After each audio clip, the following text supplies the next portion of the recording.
How to play basketball. Basketball, there are steps to follow. First step is stretching.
2.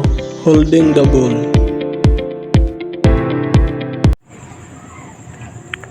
Hold the ball with your fingertips, not your palms, for better control.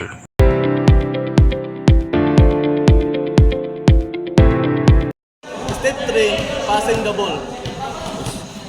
Chest pass. Hold the ball with both hands at chest level. Step forward and push the ball straight to your teammate's chest. Second is bounce pass. Bounce the ball once toward your teammate, aiming for it to reach them at waist level. Overhead pass. Throw the ball from above your head for long distance passes.